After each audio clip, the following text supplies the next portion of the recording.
brought to you by Agilus Diagnostics. Health test की बात आती है तो मैं भरोसा करता हूँ India's largest diagnostics company Agilus Diagnostics. खुद को टेस्ट करते रहो। नमस्कार दोस्तों, क्राइम तक में आप सबका स्वागत है। मैं हूं सुप्रतिम बैनर्जी। ये कहानी है मुंबई की। तारीख है 10 नवंबर 2024, यानी इसी साल इसी महीने की बात है। मुंबई में गोराई सी बीच है। तो इसी गोराई सी बीच के पास झाड़ियों में 10 नवंबर की सुबह एक शख्स की नज़र अलग अलग 4-5 प्लास्टिक के डिब्बों पर जाती है। बेसिकली ये डिब्बे क्या थे? पेंट के डिब्बे थे। लेकिन इन डिब्बों के आसपास काफ़ी मक्खियाँ थी और काफ़ी तेज़ बदबू झाड़ियों के पीछे इन डिब्बों से आ रही थी। तो जब उस शख्स ने इन डिब्बों को देखा तो उसे मामला संदिग्ध लगा। उसने पुलिस को इन्फॉर्म किया। पुलिस की टीम वहाँ मौके पर पहुँची और जब डिब्बों को खोलकर चेक किया गया तो अंदर से भयानक मंजर सामने आया।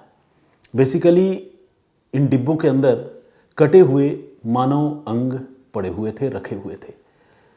किसी डिब्बे में 2 हाथ थे, किसी में 2 पाँव, किसी में धड़ का हिस्सा, किसी में सिर।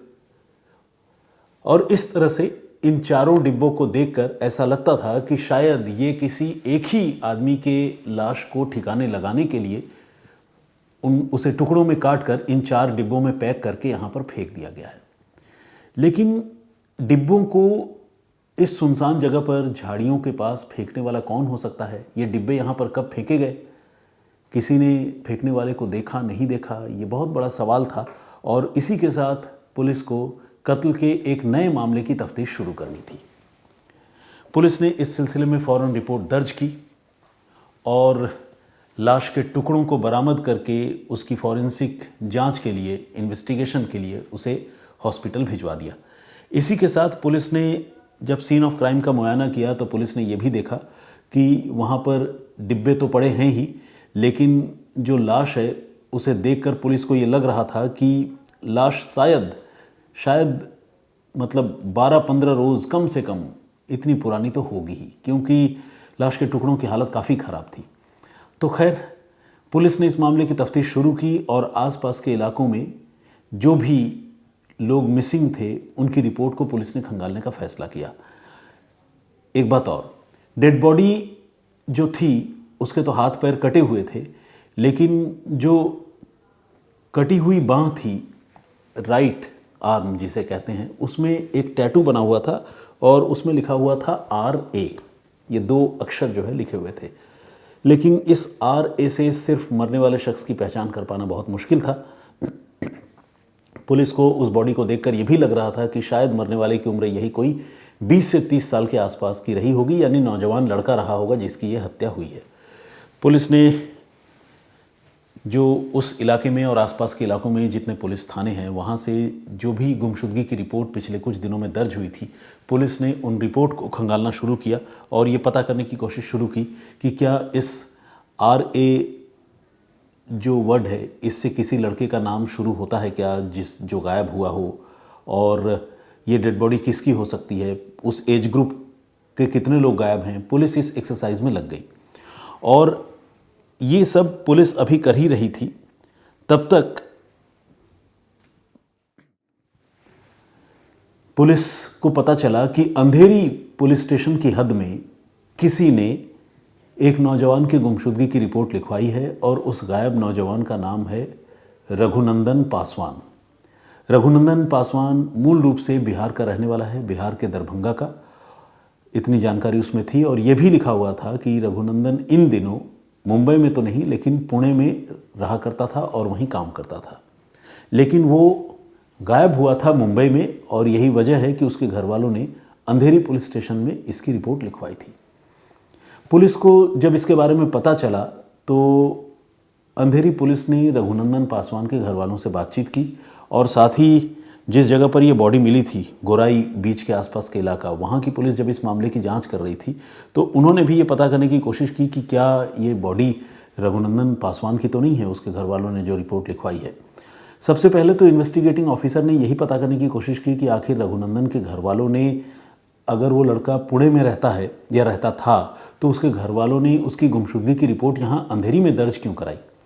तो इन्वेस्टिगेटिंग ऑफिसर ने ये सवाल भी रघुनंदन के घर वालों से, उसके पिता से पूछा और घर वालों का ये कहना था कि उनका बेटा 31 अक्टूबर को गायब हुआ था और 31 अक्टूबर को आपको पता है दिवाली का दिन था या फिर शायद एक दिन आगे पीछे। तो उस समय जब वो गायब हुआ, उसका फ़ोन जब नॉट रीचेबल हो गया तो वो लोग काफ़ी परेशान हुए और उन्होंने अपने बेटे के मोबाइल फ़ोन की लोकेशन चेक की, अपने लेवल पे चेक करवाई भी कह सकते हैं।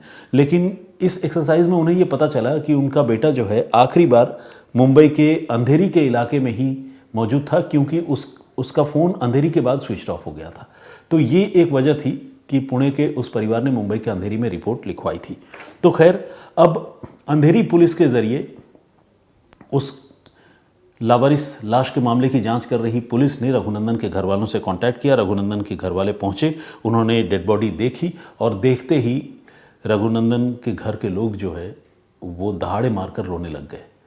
ये लाश बेशक काफ़ी सड़ चुकी थी, लेकिन लाश जो है रघुनंदन की ही थी। घर वालों ने देखते ही पहचान लिया और ख़ासकर उसके हाथ पर, उसकी बाह पर जो टैटू बना हुआ था RA, उससे उसकी पहचान थोड़ी और आसान हो गई। अब ये क्लियर हो चुका था कि पुणे के रहने वाले रघुनंदन पासवान का किसी ने कत्ल कर दिया है और लाश को यूं तकरीबन 7 टुकड़ों में काटकर 4 अलग अलग डब्बों में पैक करके सुनसान जगह पर फेंक दिया है। लेकिन रघुनंदन का कत्ल किसने किया, किसकी उससे ऐसी भयानक दुश्मनी थी और मुंबई में उसका दुश्मन कौन था, अब पुलिस को ये पता लगाना था। तो पुलिस ने उसके माता पिता जो अपने बेटे की लाश पहचानने के लिए पहुंचे थे, उनसे पुलिस ने पूछताछ की। तो उन्होंने ये बताया कि उनका बेटा जो है अब से कुछ समय पहले तक बिहार में ही रहता था और पुणे में वो एक हॉस्पिटल में सिक्योरिटी गार्ड के तौर पर पहले काम किया करता था। तो उस हॉस्पिटल में जब वो सिक्योरिटी गार्ड के तौर पर काम किया करता था तो उस समय वहाँ उसकी मुलाकात तकरीबन 17-18 साल की एक लड़की से हुई थी और वो लड़की बिहार के उसी गांव की रहने वाली थी जिस गांव के वो लोग रहने वाले हैं, यानी पासवान परिवार जहां का रहने वाला है। तो अब उस लड़की से जब रघुनंदन की हॉस्पिटल में मुलाकात हुई, पुणे के हॉस्पिटल में, तो पता चला कि लड़की परेशान है, अपने किसी रिलेटिव की तीमारदारी में लगी है। तो रघुनंदन ने उसके लिए कुछ दवाओं का इंतज़ाम कर दिया और उसकी थोड़ी मदद की, इंसानियत के नाते भी और एक गाँव के होने के नाते भी। लेकिन इत्तेफाक से हुआ ये कि इस मदद के बाद उस लड़की के साथ रघुनंदन की थोड़ी नज़दीकियां बन गई और दोनों में अच्छी दोस्ती हो गई। वो लड़की दूसरे धर्म से थी, रघुनंदन दूसरे धर्म का है, तो इन दोनों के बीच में दोस्ती तो हुई। लेकिन जब ये बात उस लड़की के घर वालों को पता चली तो उस लड़की के घर वालों ने इस पर काफ़ी ऑफेंस लिया, नाराज़ हुए और उन्होंने रघुनंदन को अपने तौर पर काफ़ी डराया धमकाया। यहाँ तक कि ये भी कहा कि अगर इस रिश्ते को ख़त्म तुमने नहीं किया और तुम पीछे नहीं हटे तो फिर तुम्हारी खैर नहीं। घर वालों को जब ये बात पता चली तो चूंकि मामला एक ही गांव का था तो वहाँ पंचायत बुलाई गई। जो गांव के मुखिया होते हैं बिहार में, उनसे पूरा मामला बताया गया, डिस्क्राइब किया गया। तो रघुनंदन पासवान के परिवार ने उस लड़की के परिवार वालों से बात की और सरपंच या मुखिया ने भी बातचीत की और ये एश्योरेंस लिया कि रघुनंदन पर कोई ख़तरा जो है उस परिवार की तरफ से नहीं होगा। साथ ही ये भी एश्योरेंस लिया कि रघुनंदन अब उस लड़की के साथ कोई एडवांसमेंट नहीं करेगा या उससे नहीं मिलेगा। ये बात ख़त्म हो गई, आई गई हो गई, कई महीने गुजर गए। इसके बाद लेकिन रघुनंदन पुणे में जब वापस लौटा तो उसने फिर उस हॉस्पिटल की नौकरी ही छोड़ दी और उसके बाद वो एक प्राइवेट कंपनी में काम करने लगा। इस बीच सब कुछ नॉर्मल हो चुका था, रघुनंदन के घर वाले भी इस मामले को भूल चुके थे। लेकिन सच्चाई ये है कि रघुनंदन का रिश्ता उस लड़की से ख़त्म नहीं हुआ था और दोनों अब भी कांटेक्ट में थे, टच में थे। इसके बारे में रघुनंदन कि वो जो गर्लफ्रेंड थी उसके घर वालों को खबर मिल गई और ख़ासकर उसका एक बड़ा भाई है जिसका नाम है अब्दुल सत्तार, उसे खबर मिल गई। वो मुंबई में ही रहकर कारोबार किया करता था, मवेशियों की खरीद फरोख्त का धंधा किया करता था और मीरा भाईंदर इलाके में वो रहता था। तो उसने जब उसे इसके बारे में पता चला कि उसके गांव का लड़का अभी उसकी बहन के साथ टच में है तो फिर वो काफ़ी नाराज़ हुआ और उसने प्लान किया कि वो रघुनंदन की हत्या कर देगा। इसके बाद उसने रघुनंदन को फ़ोन किया और अपने पास दावत के बहाने, पार्टी के बहाने बुलाया और कहा कि वो उससे मिलने चला है। तो दिवाली की छुट्टियों में जब इस लड़के का पूरा परिवार गांव जा रहा था, तब इस लड़के ने मुंबई घूमने जाने की बात अपने घर वालों को बताई। बेसिकली इस लड़के को, रघुनंदन को, उस लड़की के भाई ने बुलाया था दावत के बहाने से और ये वहाँ चला भी गया, मीरा भाईंदर। लेकिन मीरा भाईंदर पहुँचने के बाद अपने फ्लैट में सबसे पहले अब्दुल सत्तार ने इसे जमकर शराब पिलाई और उसके बाद उसे कब्ज़े में कर लिया। उसे एक तरह से देखा जाए तो बंधक बना लिया और कहा कि वो उसकी बहन को फ़ोन करे। मतलब अब्दुल सत्तार ने कहा कि मेरी बहन को तुम फ़ोन करो और फ़ोन स्पीकर पे रखो। तो इसने जब फ़ोन किया तो अब्दुल की बहन ने बहुत पॉजिटिव और बहुत वार्मथ के साथ, गर्मजोशी के साथ रघुनंदन का फ़ोन रिसीव किया और दोनों के बीच में बातचीत हुई। ये देखकर अब्दुल को ये बात समझ में आ गई कि रघुनंदन के साथ उसका रिलेशन, उसकी बहन का रिलेशन ख़त्म नहीं हुआ है और जिस बात का उसे शक था वो बात बिल्कुल सही है। बस इतनी सी बात थी। अब्दुल सत्तार गुस्से में आग बबूला हो गया। उसने पहले तो रघुनंदन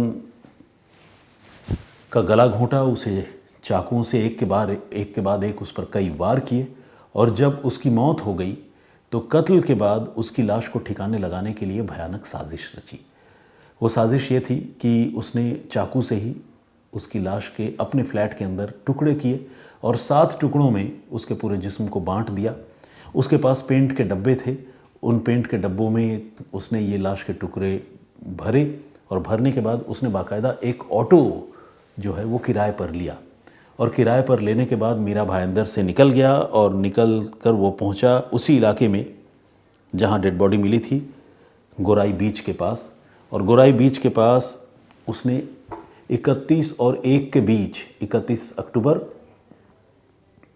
और 1 नवंबर के बीच में उसने वो डेड बॉडी वहाँ पर गोराई बीच के पास सुनसान जगह पर झाड़ियों के पास डिस्पोज ऑफ कर दिया, फेंक दिया और वहाँ से फिर वो फरार हो गया।